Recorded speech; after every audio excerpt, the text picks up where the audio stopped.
Hello and welcome to the Community Club's podcast. I'm John Deeks, today joined by Anita Harrington, the Corporate Services Manager for Red Energy Arena up in beautiful Bendigo. Hello, Anita. Hi, John. How are you today? I am very, very well, and I've been to your beautiful arena, and it is absolutely sensational in Bendigo. Another reason to go to Bendigo. We're very, very proud of it. Anita, what is your history? Born and bred in Bendigo. Goldfields girl. Goldfields girl. I spent 10 years in Warrnambool in small business, and we moved back to Bendigo when our youngest was about 7. So that was 24 years ago. So there you go. It's a long time to be in one place. Yeah, well, that's right. And you get that sense of community, which is what I want to talk about. But firstly, tell me about the Bendigo Stadium. What's the history? So Bendigo Stadium started as a basketball stadium with 2 courts that were built back in 1976. The Basketball Association operated out of there, and the netball also was operated out of there. So we have 10 courts inside and 12 courts outside. So it's grown quite a lot. And as part of that evolution, I suppose, the Basketball Association needed funding through other avenues, which the association couldn't do on their own. So they formed Bendigo Stadium Limited, which operates the arena, and that became the financial arm with a gaming licence, a large bistro, and I guess the ability to purchase other assets throughout the community. So we have not only the arena, we also manage the Borough Club, which is in Eaglehawk. So that's about 3.5, maybe 4 kilometres away from the stadium. And we also manage and operate BSL St Arnaud's Sporting Club, which is an hour and a half away. So we're very broad in terms of what we do and the scope that we work in. So Bendigo Basketball Association is one of our main drivers. So to put it in perspective, we have about 12,500 people come through the arena every week. That's on the community sports side. That is a lot of folks. Yep, it is. It's an awful lot of folks. So when you talk community for us, everything we do is about community. Community sport is the hugest driver that we have, and that's domestic basketball, domestic volleyball. And then there's a whole heap of other community sports that come in, things like disability services with Scope. We have a heap of athletes that come in weekly. We run an awful lot of school programs, itty bitty ball. So basketball is one of our main drivers there. Anita, how do you get feedback from the community regarding their expectations of the stadium? Oh, they're very vocal, as most people are. Yeah, sure. Look, we run a couple of focus groups a year. We have someone externally come in to take feedback from our community groups that use the venue in its various capacities, trying to listen to what they've got to say and try and be able to facilitate that as best we can. Local schools? Yeah, we work with local schools. So Bendigo Southeast College actually operate a program which is called ADP. So that's their Athlete Development Program. And we work with them. They're in the venue at 6:30, I think 3-4 days a week, running their programs and utilising the facilities as best they can. So, yeah, very much involved with the schools from that perspective. And when we don't have enough facilities, we go and borrow the courts at the local schools as well. So there's 3 venues that have 2+ courts that we go and operate and utilise through the week when we're overflowing with capacity and for major events as well. No doubt you have a plethora of volunteers helping you out at Red Energy Arena. Well, see, that's how I first started. Bendigo Basketball Association is wholly and solely run by volunteers, and they have a board that operates that. So that's the domestic basketball program. And I sat on a board there for 6 years in the role of treasurer and worked with all of the junior Braves. So in effect, there would be with coaches and parents who do positions as officials and things like that, probably in excess of 500 volunteers that the Bendigo Basketball Association would have on a daily basis up at the stadium. What kinds of things do they do? Just The generally. volunteers would be there in the capacity as score officials, as coaches, just as trainers to help the kids along. We have other volunteers who come in to help out when we have major events on. So they would do things like ushering, showing people to their seats, just being there to guide people as to where they need to go. So again, I'd hate to think of the number of external ones that we have to help out with those sort of things as well. I suppose people come from all around Victoria to be part of events at the Bendigo Stadium? They certainly do. In fact, they come internationally as well. Oh. So we don't just have sporting events. We have a number of other dinners and formal gatherings that we can host. Most recently, we've had badminton. So the International Badminton was held. We've had Irish dancing, which took out all of the courts in the arena in the most recent school holidays. So that was people from all over Australia who were coming to participate. We have things like the McKean-McGregor Gala Dinner, which is fundraising for the Bendigo Health Foundation. So in particular, the Golly Foundation, which is for cancer patients, and it supports people from as far as Mildura and all the way through to Shepparton to come into Bendigo for the facilities that offers. They've raised over $600,000 in the last 3 years. Wow. And we get to participate with that. Yeah. We have 1,000 people in our main arena for a 3-course dinner and dancing, and it's just a spectacular night. You've obviously got a huge kitchen to cater for that many people, Anita.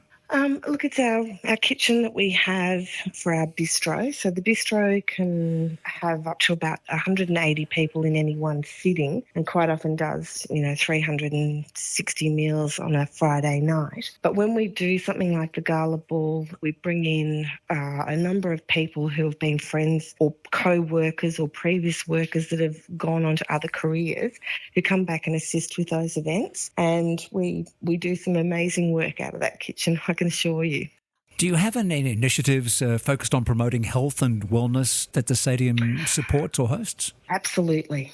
One of our partners is JL King & Co, and they're fresh fruit suppliers here in Bendigo. And it's been a policy that everything we buy where we can is bought locally. Oh, sensational. It is. So as part of that partnership, we also work with the McKern Foundation. And the McKern Foundation is all about supporting kids in school. So we do Fresh Fruit Fridays. And that's where we get some of the athletes from our senior basketball programs to go out, and every primary school gets a visit on a Friday, and they take it in a rotational basis as to which school is being facilitated. And the athletes go out there and they talk about healthy eating for the day. So it's a really exciting program. And then the other side to that is that we also do reading at the schools with the kids in the younger ages. So, yeah, we're very, very much about giving back into that community space. What about giving back to individuals or other community groups? Yes, we do.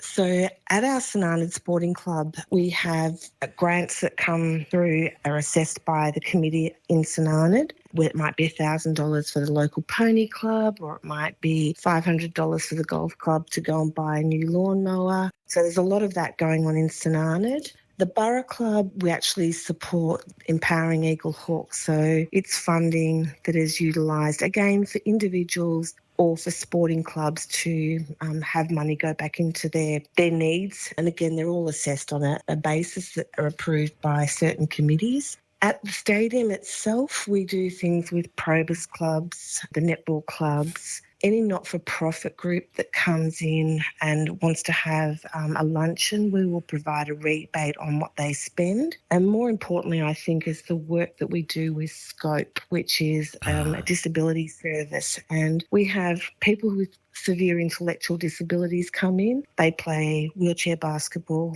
balloon football and wheelchair hockey, and then they come along again and sit down and have their meal at the end of that. So there's court hire that's subsidised or community benefited off from that perspective, and then also the funding for the meals that they have. So there is always something going on with that type of individual program that we run. Corporate Services Manager for Red Energy Arena. That's in Bendigo. Anita Harrington is on the line having a chat on the CCV podcast. We thank you very much indeed for giving up your time today. How long have you been there? Close to 25 years. When you started and where it is today. A thumbnail sketch, please, ma'am. When we first moved back, we had 2 courts in the process of being built. So we went from 5 courts to 7 courts, and then we've increased it with another 3 courts for the arena. So we're currently sitting at 10 courts. We're working at the moment very heavily with the state government on 2 new courts. Any of these developments in light of major sporting events? Yeah. So we'll get 2 courts refurbished. So our 1976 courts are going to get a bit of a facelift and some roof work done on it. Mm-hmm. And, the 2 new courts will be magnificent. Can't wait. And we already know that we will be at capacity by the time these are built. So wow. Then we start working on the next 3 courts that we would like. Any big stars either have come out of the arena and gone on to greatness, or in fact go back and revisit and give back to the arena and the clubs? Christy Harrower would be one of our most famous athletes to come out of Bendigo, certainly in my time that I can clearly remember. Yeah. So she's a 4-time Olympian. Dyson Daniels is currently in his 2nd year in the NBA over in the USA at the moment. Uh-huh. He's a local kid, local family, very much involved with basketball in Bendigo, and he's got a younger brother that's going to go probably the same way as what he did. And gosh, we had Matthew Dellavedova, who came out of Maryborough, played all of his junior basketball in Bendigo, and he's been a 4-time Olympian. So we're very, very fortunate from that perspective that we've got great role models for our kids to strive to be and stay in that basketball space. I always like to ask our CCV members who I speak to how you go with staff and how you look after them and how you retain them, most importantly. Do you have any tips you could hand on? I think, like everyone, we all struggle from time to time, and it's very much a transient role for a lot of people. On the flip side to that, we've got staff who have been with us for 18 and 20 years. So we're doing some things right, and we just hope that we continue to do that right. And I think it's listening to the people, it's asking questions of them, what's working, what's not working, and having good change management practices in place when we do have to make changes. If Anita Harrington could be with a magic wand, what fairy dust would you sprinkle on that arena as your number one wish? More car parking. Fair enough. Consider it done. I'll get the bulldozer around the corner. Oh, that was easy. That bulldozer. Oh, that was an easy one. Plenty of blokes up there with bulldozers. They'll make you a car park. You've just got to get the land too. That's the biggest problem. Yes. Well, there you are. Now, for those who I think the other thing would be to build a hotel there would be ideal. Oh. Because we don't have enough accommodation. Have you been to the I mean, this is, the other side of the coin, but the hotel that's attached to the beautiful Adelaide ground? Have you stayed there? Yes. It is fantastic. No, I've stayed across the road from it. I've stayed there with my partner, who's a big Port Adelaide supporter, and it is just fantastic. And I think the MCG is going to do the same sort of thing. But it's just wonderful to be able to walk in and for you to have accommodation, on site at the Bendigo Red Energy Arena. That would be sensational. It's a pipe dream. We don't have a great deal of land, but what is around us is Crown land, and that makes it difficult to get access to it. And there's a lot of, being a mining town like we are, a lot of mines and things in the area which kind of prohibit that. But it's a pipe dream, and one day we will try and make that work for us. You have to be careful, I guess. If you dig down too far, you might hit a shaft, but you might hit gold. True. Plenty of gold left up there. Don't worry about that. All you can you do need is to bring your little what is it? Little detector. Mind detector. Yeah, with you. I've always wanted to do that anyway. So, Anita, how's the Community Clubs Victoria team helping you up there at Red Energy Arena? They provide enormous support to us. Any question that we've got the ability just to give them a ring, and Blake's always on the phone, always finding out what we're up to. Anything that we're posting on social media that's a good benefit story, they're out there sharing and supporting that. And I think the HR side of things with SIAG, the fact that we've got that partnership there is, it's a great resource. So we know what should be going on, but just to be able to ratify it off with someone and go, hey, you know what, we are actually on the right path, or we need to make adjustments, to have that there is incredible.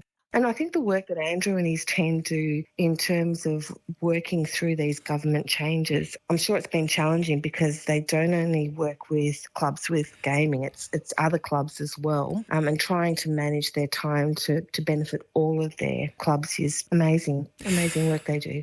Well, Anita, I hope you get to cut the ribbon for the hotel when it is eventually built. And I wish you nothing but great success. And thank you so much for giving up some time today. We really do appreciate it. Thanks, John. It was an honour to be asked, and Bendigo Stadium are very happy to be part of it. Good on you. Anita Harrington, who's the Corporate Services Manager for Red Energy Arena in Bendigo. Take care and we'll speak again soon. Thanks, John. And I hope you'll join us again soon for another CCV podcast.